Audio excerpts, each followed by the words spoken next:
quinta-feira. Pode rodar. No programa de hoje, uma grande dupla. O grande comentarista, professor e jurista, Fernando Capês. Twitter. Quando o juiz der uma ordem pra vocês mostrarem um IP, cumpram a ordem. Ele não vai, não. E um dos maiores promotores de justiça do país, o homem que entende tudo de crime organizado e facções, Lincoln Gakia.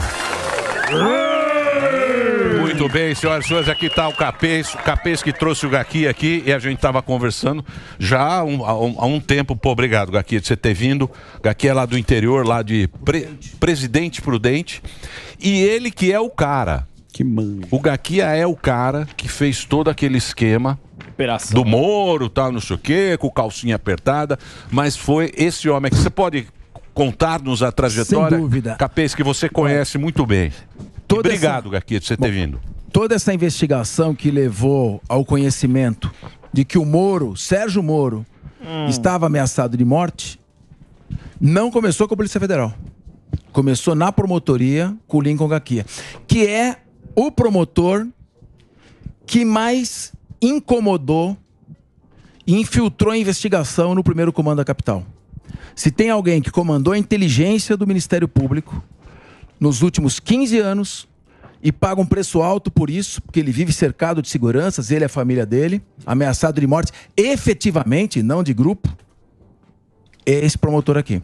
Então, um trabalho maravilhoso. Hoje o PCC ele vai falar, eu acho que está entre as 4 ou 5 maiores organizações criminosas do mundo.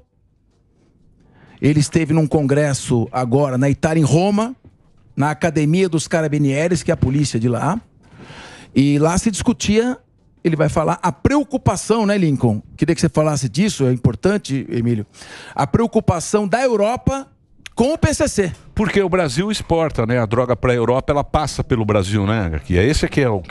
Exatamente, né? É um prazer estar aqui com vocês. Pô, obrigado pela sua presença. Eu sei que você vem com um grande esquema. Mas não tem outro jeito, Emílio. Sim, eu sei, mas, pô, obrigado por você ter vindo. Eu vim assustar o estúdio hoje, né, Emílio? O Sanadir.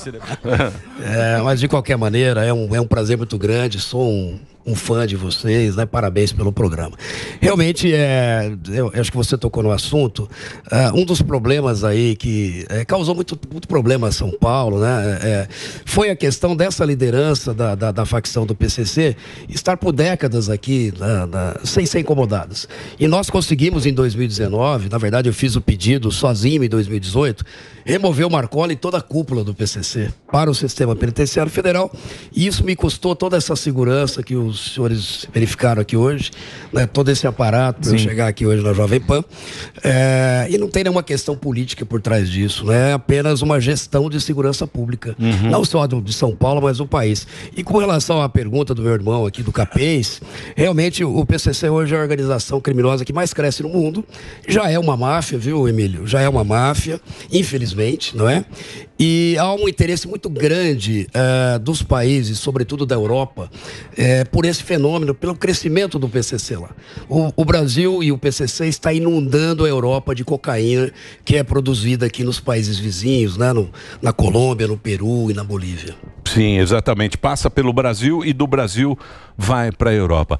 Agora me fala uma coisa, Gaquia. O grande problema que eu acho não é a gente morar num país que é da direita ou da esquerda. O problema é você morar num país que o narcotráfico toma conta. Aí que o bicho pega, tipo México, tipo foi a Colômbia. Aí que é o grande problema, né? O Estado aceitar essa condição do bandido. Eu queria emendar uma pergunta nessa, que é muito importante. Você comparando o cartel de Medellín no tempo aí do tempo do Pablo Escobar com o PCC agora, como é que você faz essa comparação? O Brasil hoje tem a principal organização criminosa da América Latina? Não tenho dúvidas nenhuma que a maior organização criminosa da América Latina hoje é o PCC. E foi muito bem lembrado, né? Eu costumo hoje comparar o PCC com aquela época da Colômbia do Pablo Escobar. O PCC até pouco tempo atrás enterrava dinheiro, guardava em cofres 10 milhões, 20 milhões. Hoje usa banco digital, usa criptomoeda, usa doleiros, sistema de dólar cabo, dinheiro em paraísos fiscais, empresas de ônibus, enfim. Eu teria que ficar aqui talvez uma semana conversando, mas me preocupa muito a questão do narco-estado. O Brasil precisa acordar, Emílio, para esse problema. O PCC começou pequenininho lá em 93, eu estou completando 32 anos de carreira, dos quais 18 anos são exclusivamente dedicados a esse tipo de investigação. Caramba. Começou pequeno, dentro de cadeias, e hoje é um fenômeno. Me levaram, por exemplo, para um seminário em Roma, né, um seminário do Marshall Center com os Carabinieri, porque a Europa tinha 12 países, está preocupadíssima com a invasão do PCC naquele continente. Os Estados Unidos colocou o PCC numa sanction list da OFAC. O que seria isso? Ele comparou o PCC, é muito grave, foi um decreto do Biden. Comparou o PCC, por exemplo, aos cartéis mexicanos para os Estados Unidos e as organizações terroristas como o Hezbollah, por exemplo, como a Al-Qaeda. Para o americano, o PCC está no mesmo nível. Gostaria que para o Brasil também, Emílio, nós despertássemos para esse problema que os nossos irmãos da Europa já despertaram, que os americanos já despertaram, e a gente não tem um efetivo controle dentro do país. Aqui é mais ou menos cada um por si, os estados fazendo trabalhos isolados, a Polícia Federal e não tem uma integração. Agora, em que momento, nesses 30 anos... Isso é o quê? É vontade política? Sem dúvida, é vontade política.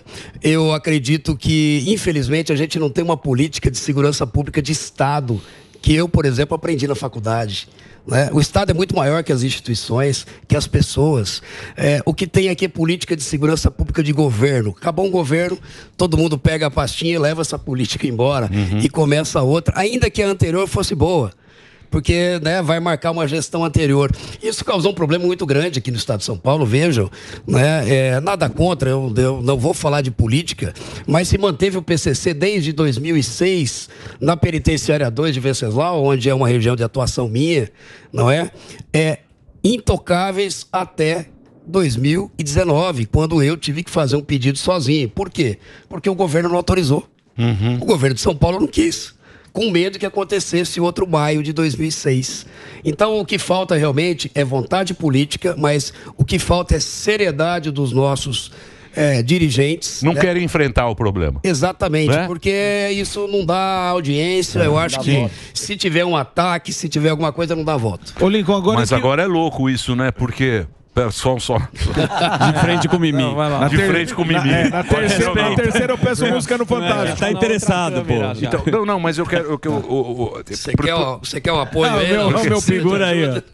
Porque é o seguinte, o que a gente vê, por exemplo, você pega lá, vamos pegar a Colômbia, tem as Farc, aquela LN, que estão no meio da selva, ninguém chega lá. Polícia não entra ninguém. É meio um estado deles próprios, onde produz a cocaína, tal, manda pra cá, chega aqui, PCC, manda embora.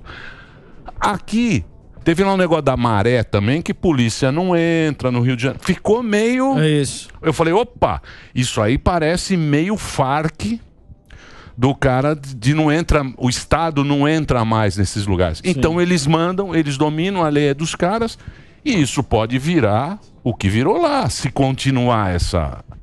É assim mesmo? Infelizmente é assim, né? São Paulo a gente não tem ainda esse tipo de problema. Já tivemos, inclusive, em algumas comunidades aí, problemas até em campanha política do governador, etc., que foi surpreendido por traficantes, mas em São Paulo a gente não tem ainda esse problema que está no Rio de Janeiro. Mas o que eu disse é que vimos no Rio Grande do Norte que eles praticamente pararam o Estado, né, com ataques, e a polícia simplesmente não sabia de onde vinha. Isso aconteceu aqui em 2006, né, quando as delegacias e os quartéis de polícia foram cercados e atacados. Você imagina a população, o que ela sentia diante daquilo, falou, poxa, se o O quartel está cercado, se a delegacia está cercada, imagine sobra para nós, né? Não é? Sobra para a população. E aquela época, o Emílio, o Marcola dizia que tinha 100 mil soldados armados. E nós não sabíamos se eles tinham 10 mil, 50 mil. Hoje a gente sabe. Hoje já tem. Graças ao trabalho de inteligência que é desenvolvido aqui no estado de São Paulo e que é o melhor do país, sem sombra de dúvida. Ô Lincoln, agora, desses 30 anos, em que momento que vocês conseguiram notar que a proporção ficou gigantesca? Porque, como o senhor disse, começou pequenininho em 93, dentro das penitenciárias. Em que momento vocês viram, falaram, isso aí tá grande, a partir daqui não sabemos como que vamos fazer para desmantelar isso daí?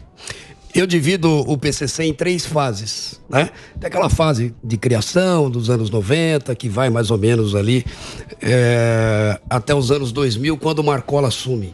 O Marcola, quando assumiu, ele colocou muitos serviços sociais, entre aspas, ônibus de graça. Ele, por exemplo, mandou fornecer droga para os presos, para eles poderem vender nas comunidades e ter um meio de vida, entre aspas, né? Isso acabou criando outro problema, porque a família acabou sendo presa e os presídios femininos estão lotados de mulheres, de bandidos e traficantes que também se envolveram no tráfico. Mas isso gerou uma hegemonia do PCC hoje no tráfico no estado de São Paulo, né? Não temos briga por ponto de tráfico aqui mais, nem mortes, porque está tudo dominado pelo PCC. E aí, na terceira fase, Capês, se me permite, que é a mais perigosa, quando eu vi que isso se tornou algo incontrolável quase. Quando o PCC entrou no ramo do tráfico internacional de cocaína para a Europa. Você compra 1 quilo de cocaína de 1.200 até 1.800, 2.000 dólares nos países andinos e você vai vender isso na Europa, Emílio, a 30, 35 mil euros. Na França chegou a 80 mil euros, dependendo da época e da fiscalização. Se chegar na Ásia, é 150 mil dólares. Quando perde, só perde a droga. É um caminho sem volta.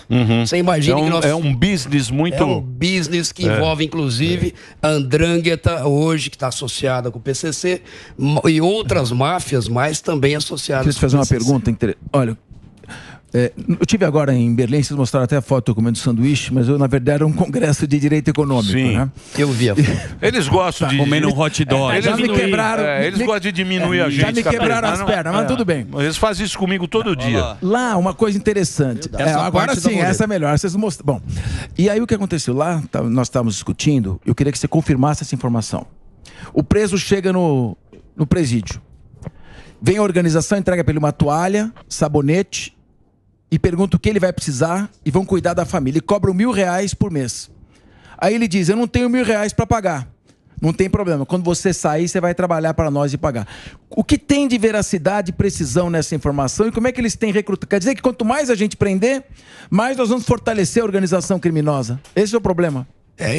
Na verdade, o PCC é uma organização justamente que começou dentro do sistema prisional, ao contrário das máfias italianas, por exemplo, né? E máfia de Nova York e outros. E por essa forma de origem, de começar dentro do sistema, ele tem que se alimentar da ausência do Estado.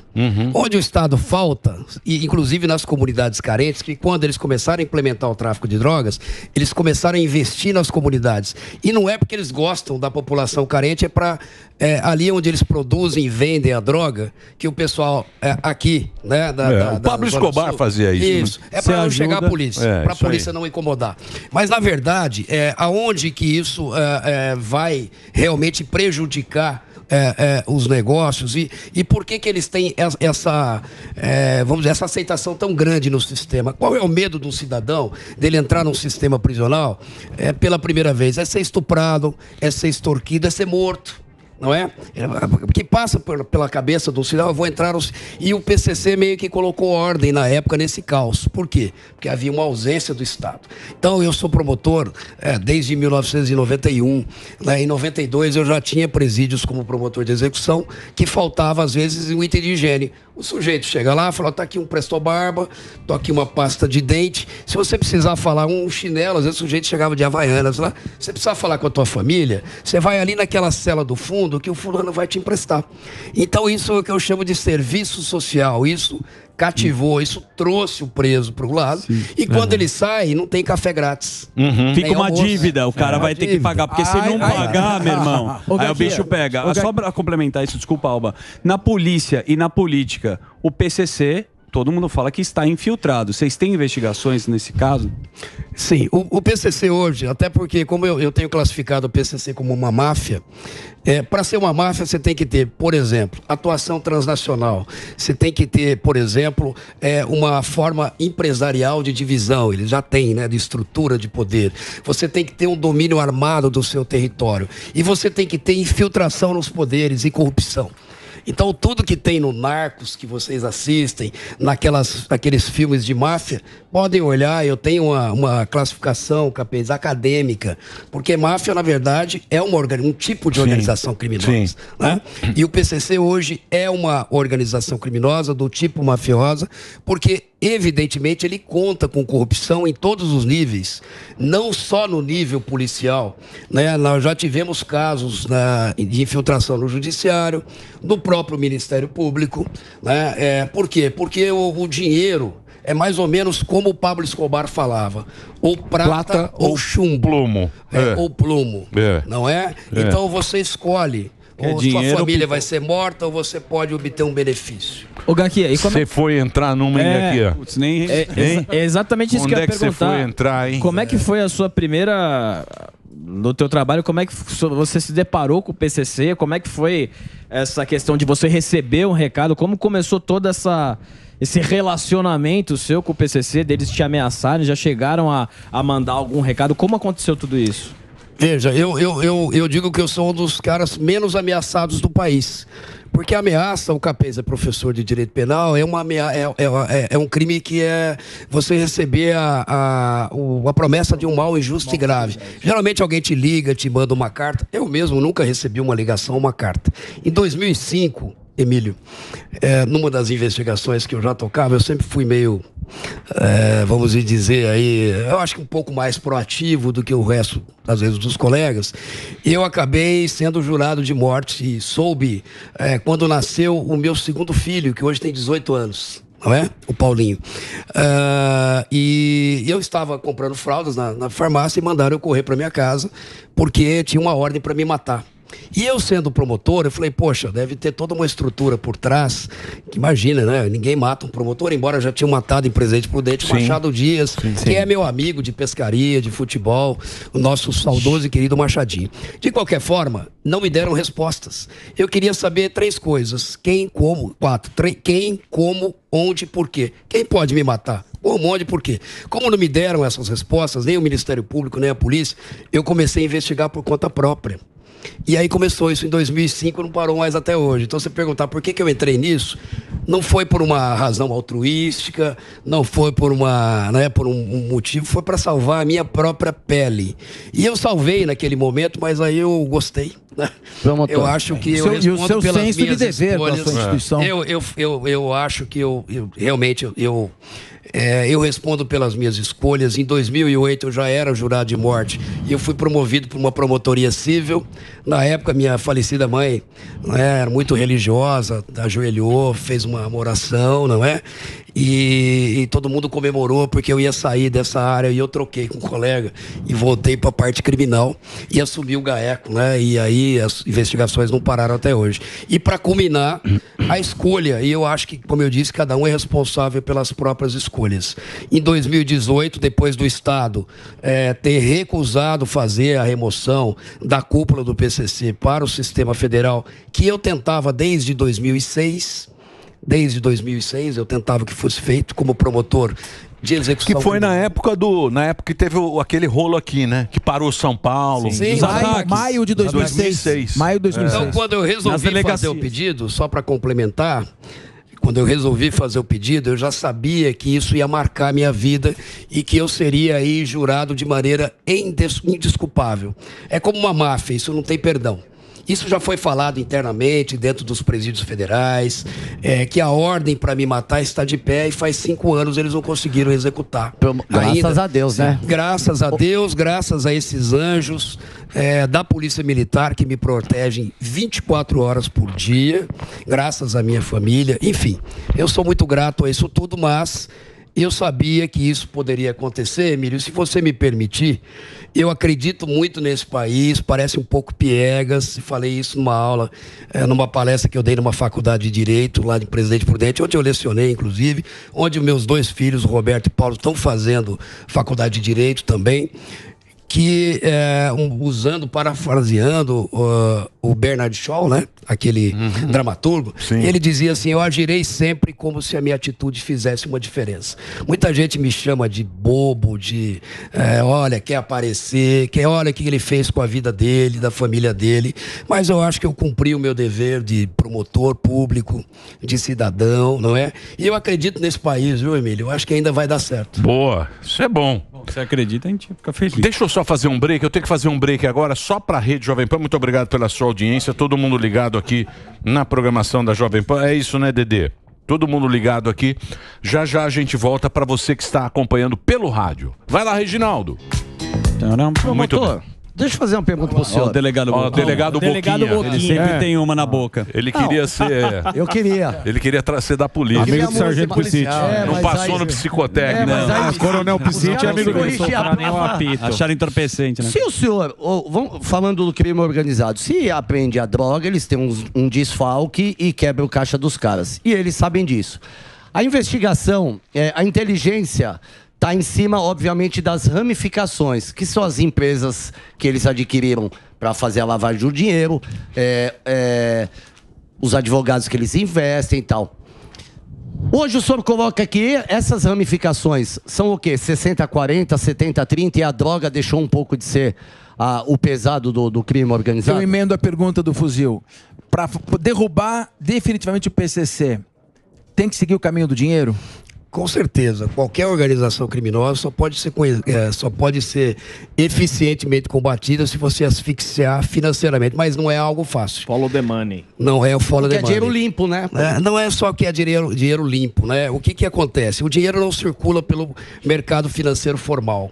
Eles não estão mais comprando posto de gasolina, loja de carro, de automóvel. Isso o sujeito lá, o ladrão, o bandido, individualmente até faz. Mas eu estou falando de uma lavagem de dinheiro, Emílio, muito estruturada. Estive conversando isso, inclusive com policiais do exterior, em que, por exemplo, a cocaína que é vendida em associação com a Andrangheta na Europa, se você recebeu essa droga em Hamburgo, na Alemanha, se recebeu na Antuérpia, se recebeu em Londres, recebeu em Portugal, esse dinheiro não retorna em espécie para o Brasil, que não tem nem como trazer.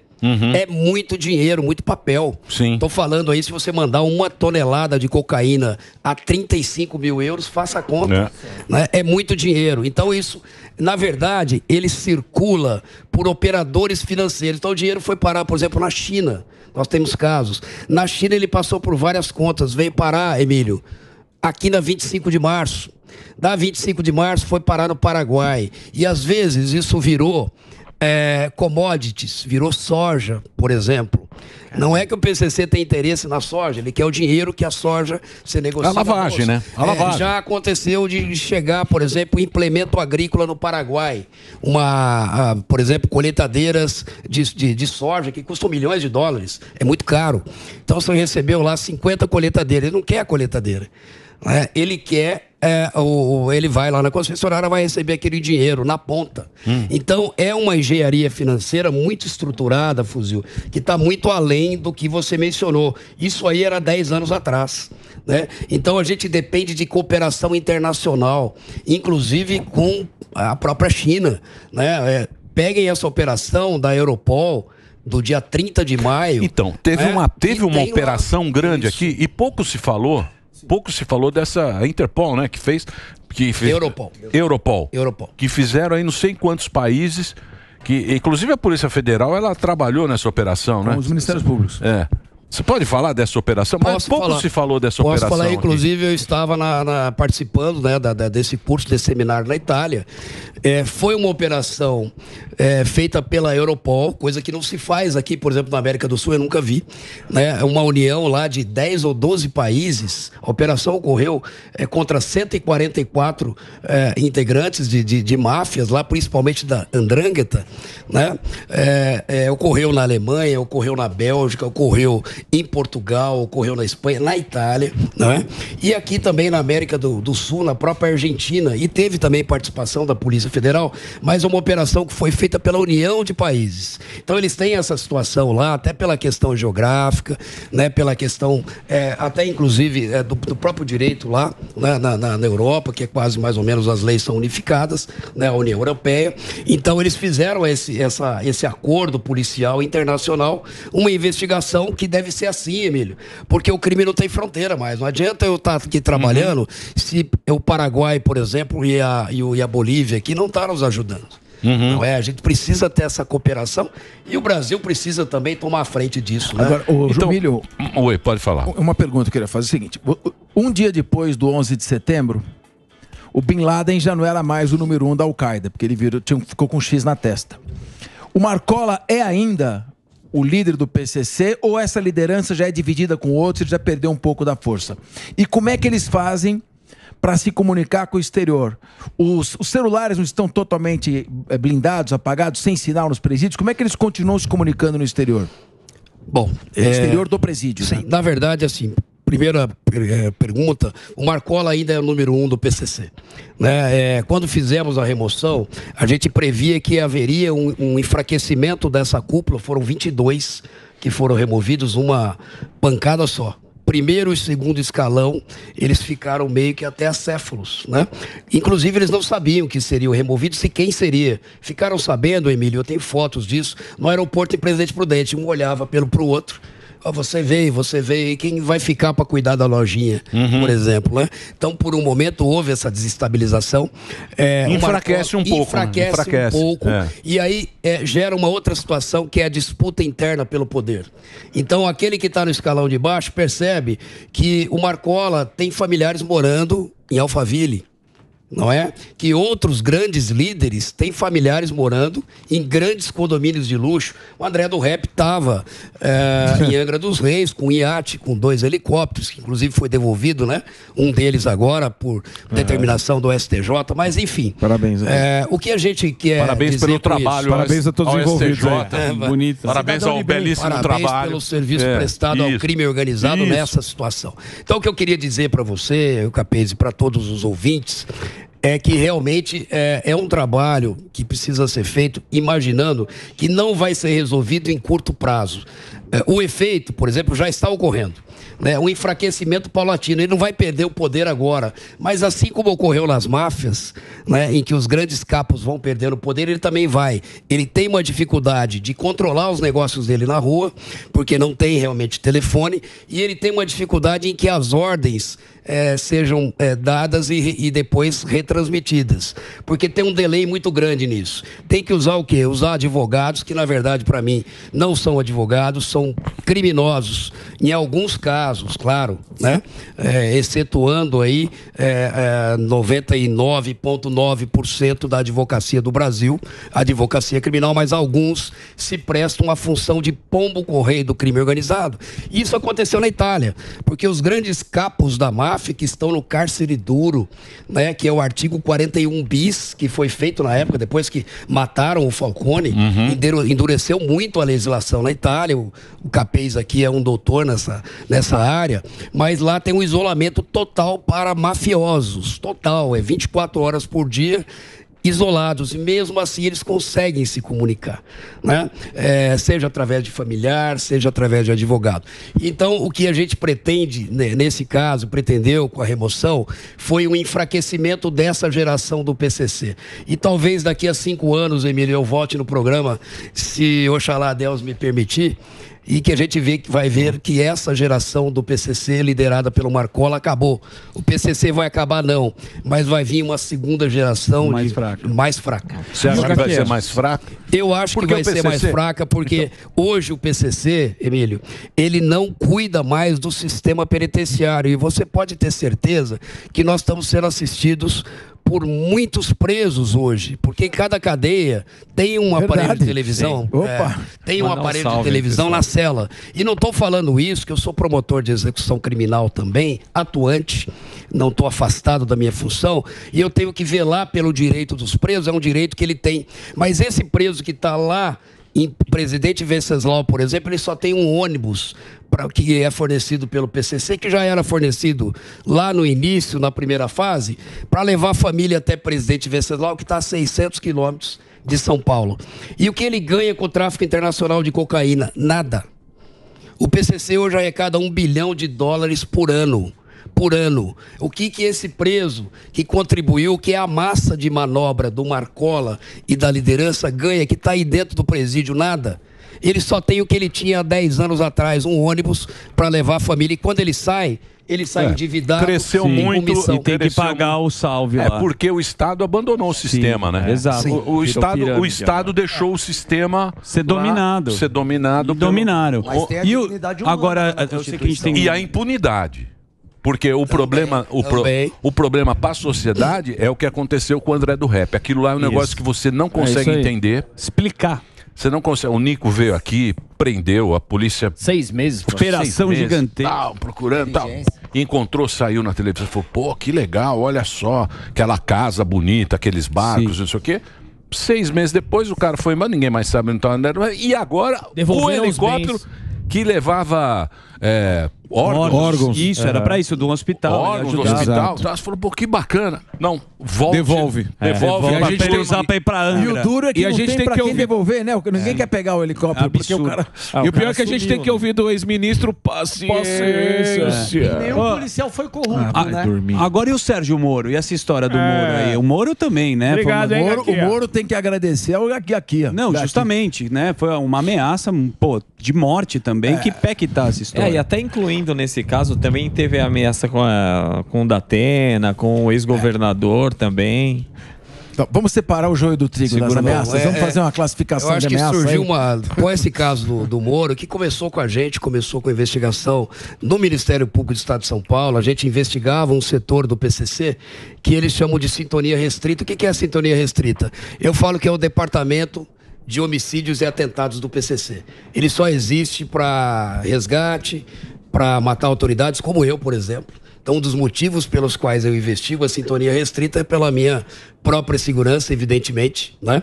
E aí, nessas investigações, nós tivemos informação de que o senador Moro seria um dos alvos dessa facção, né? Junto com familiares, possivelmente. Então, nós colhemos elementos, levamos isso para Brasília, levamos para a cúpula da Polícia Federal. Eu mesmo, junto com o Dr. Sarrubo, o procurador-geral aqui de São Paulo, informei pessoalmente o Sérgio Moro e a sua esposa Rosângela da situação e disse a ele, e talvez ele vai se lembrar aí disso, falei, senador, em 3 meses nós vamos entregar essa quadrilha toda presa para o senhor. Eu lembro. Confie em mim. E aí eu, inclusive, mandei uma mensagem para ele no dia da operação. Falei, senador, em 45 dias, a Polícia Federal, num trabalho republicano e exemplar, conheço todos os policiais envolvidos nessa investigação e faço uma deferência ao delegado Martin, né? Em nome dele, de Cascavel, que está chefiando essa operação em Curitiba. Eu cumprimento todos os outros policiais. É uma investigação séria em que o GAECO, o Ministério Público de São Paulo, acompanhou para e passo desde o primeiro dia. Então, qual é a intenção? Era realmente sequestrar o senador Moro e os seus familiares, talvez aí, para tentar algum tipo de benesse. Mas como é que vocês chegam a isso, Gaqui? Você é um cara que, como é que é o teu dia a dia assim e tal? Como é que é? Não sei se pode falar. Acho que não pode falar. Se eu falar, eu tenho que te matar. Então, não vou poder falar. Mas assim, por exemplo, como é que chegar... As etapas, É que não pode... como é que se chegou ao negócio do Moro? Não pode falar, né? O Moro foi não muito pode, corajoso, né? O Moro foi corajoso de autorizar a transferência do Marcola. Por isso que ele foi ameaçado também. Ninguém queria transferir. Foi você que fez o pedido, né?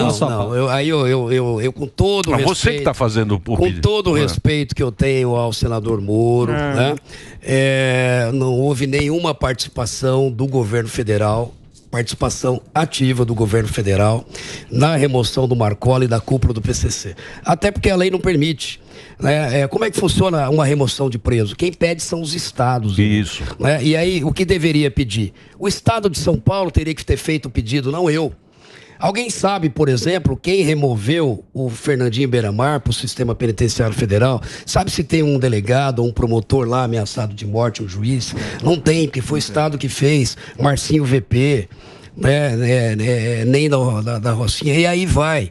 Aqui em São Paulo houve uma omissão do Estado de São Paulo à época, que não quis fazer a remoção, e eu tive que fazer a remoção sozinho. Mas não quis porque tinha um acordo? Eles falam que tinha um acordo. É que tinha um acordo, Emílio, mas veja bem uma situação política que a gente estava. Eu estava com a penitenciária de Venceslau II cercada pela Polícia Militar.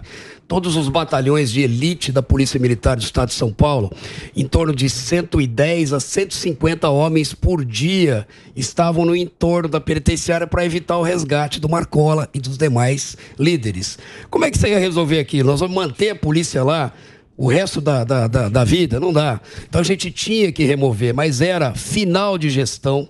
Nós tínhamos aqui um governador que estava disputando a reeleição, nós tínhamos um presidente que também estava disputando, que isso foi descoberto em setembro, foi antes do primeiro turno das eleições. Então ninguém queria, por exemplo, que acontecesse como aconteceu em 2006. Sim. Então, de repente, eu vou perder a eleição por conta da... Você vai mexer num vespeiro, né? Deixa quieto, faz de conta que eles não mexem com a gente não mexe com eles estão aí ganhando dinheiro no tráfico internacional, não estão nos incomodando, mas estão sim, porque a cocaína está matando, o K9 está matando aqui na Cracolândia, e eles estão vendendo. Então a gente não pode ter uma análise simplista disso, achar, olha, eles estão lá quietinhos, eles não estão quietinhos no sistema, eles dominam o tráfico de entorpecentes aqui dentro do país e agora também monopolizando esse tráfico internacional. Ô Lincoln, agora, mas é aquilo que você falou, uma né? questão... Não, só queria perguntar uma coisa também. É verdade que... É verdade que o PCC proíbe o uso dentro dos presídios de determinadas drogas? Fala um pouco dessas drogas sintéticas aí, não só do K9, de outras que estão... O PCC não autorizou o K9. Os seus soldados, não. O que aconteceu foi muito bem lembrado. Eu vou voltar à época do crack. Quando o crack invadiu as ruas, invadiu os presídios também, eles acabaram perdendo aquela disciplina que eles tinham, porque o crack deixou eles ensandecidos dentro do sistema. Aí o Marcola deu uma ordem, um salve, para proibir o crack no sistema prisional e foi abolido do sistema. Mas, por outro lado, o PCC vende nas ruas. Nós não podemos matar os nossos integrantes, mas o seu filho pode ser morto. Não tem problema nenhum. Na rua pode vender à vontade. E aí, agora é o problema da droga sintética, né, que era o M4, depois virou K9. Isso aí começou a causar já, eu digo assim, porque eu visito dezenas de unidades prisionais por mês na minha região, que aliás é a região oeste do estado de São Paulo, que tem mais densidades de presídio do mundo. Ninguém tem mais presídios que a gente, não tem nada lá, só presídio. Então o que eu queria dizer com isso? O que é ruim para eles não querem lá. Começou a dar problema no sistema, foi proibido o K9, mas eles estão vendendo aqui na rua. E o K9 está causando muito problema e vai piorar. E vai piorar agora, Emílio, com a chegada do fentanil. O fentanil vai entrar no Brasil, já há casos aqui de fentanil em São Paulo.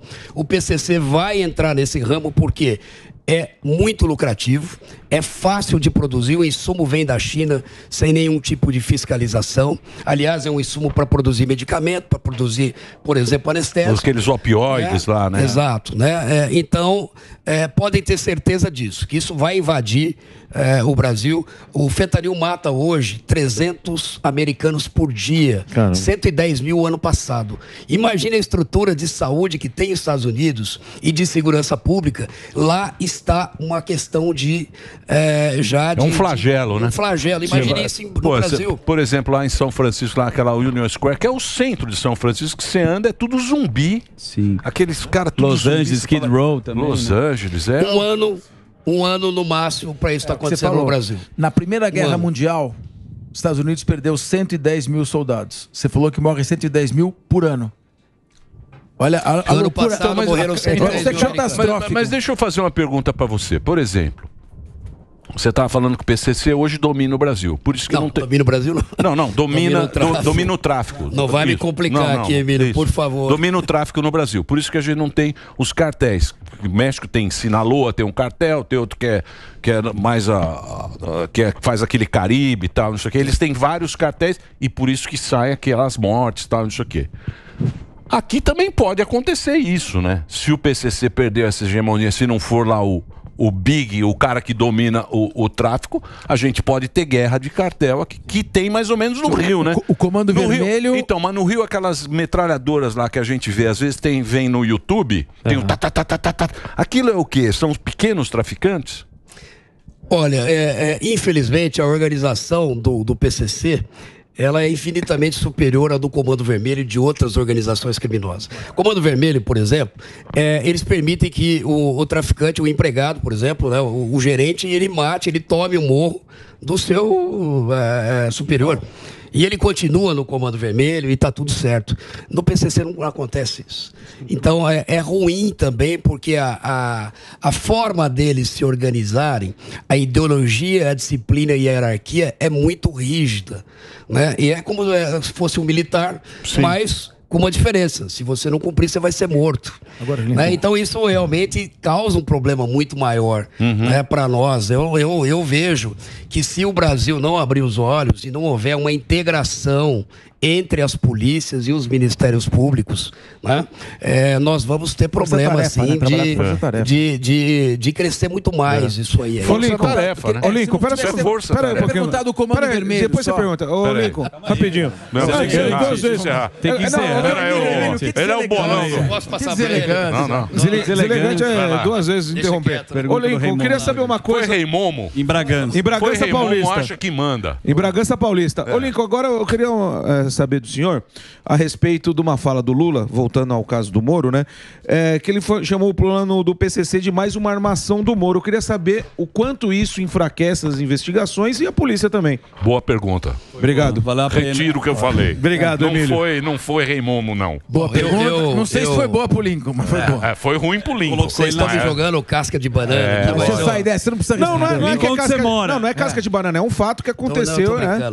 Eu, como promotor do júri também, que fui assim como capês. Não vamos pegar, não. Eu acho que não pega fácil assim, não. A gente consegue. Na verdade, a minha atuação, eu sou um promotor de justiça em exercício.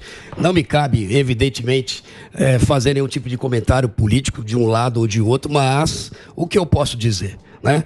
Que a investigação da Polícia Federal, que é uma polícia do Lula hoje, não é do Lula presidente, porque a Polícia Federal não tem dono. Exato. É uma polícia de Estado e deve ser de Estado. Nenhum presidente pode falar a minha Polícia Federal, a minha Força Armada. Ninguém tem Força Armada e nem polícia. A polícia é uma entidade de Estado e como deve ser. Então a Polícia Federal, de maneira republicana, porque o senador Moro é um opositor ao governo Lula, né, fez uma investigação que começou, né, diga-se de passagem, já repetindo, com o Ministério Público aqui de São Paulo, e eu posso afiançar a lisura da investigação, porque eu acompanhei desde o início, até ontem, inclusive, falando com o delegado, porque a denúncia foi recebida pela juíza, né? A juíza não foi colocada por acaso no caso, era uma juíza auxiliar, que há uma divisão interna, que quando o juiz titular sai, o auxiliar assume, né? Outros juízes já tinham dado outras decisões naquela investigação, então não há nada de armação, e eu até acabei falando num dos canais de imprensa, que o presidente Lula ter dito aquilo ofendia não só a mim, como ao Ministério Público. Exato. E eu acredito que o presidente, naquela ocasião, depois ele não se referiu mais a isso, né, mas ele foi mal assessorado. Talvez numa questão de desabafo, foi um mero desabafo. Tá engasopado. Tá. Isso aí tá engasopado, ele tá falando muita. Tá engasopado. Obrigado, Gaquia. Quero agradecer. Presença hoje, Fernando Capês, obrigado, viu? Show. Doutor, obrigado. Boa, doutor. Doutor Lincoln Gaqui, esse aí domina, deu uma aula aqui pra gente. Sim. Obrigado aí pela sua participação aqui no programa. Um programa muito legal. Acho que a gente levou um pouco de... Seguimos com fé. Exatamente. E vamos ter fé. É isso. Vamos continuar o Jornal Nacional do Humor e do Jornalismo. É isso aí, Capês. E aí, Capês, e você tá lá no Linha de Frente? Tô no Linha de Frente também. E Sucesso, hein? o Direto ao Ponto, tá indo muito bem. Eu tô ligado, tô ligado. Olha lá, ó, eles põem ele põe isso aí. Do Capês é torta. Salsicha torta. Não dá palestra, porra. Não dá pra colocar.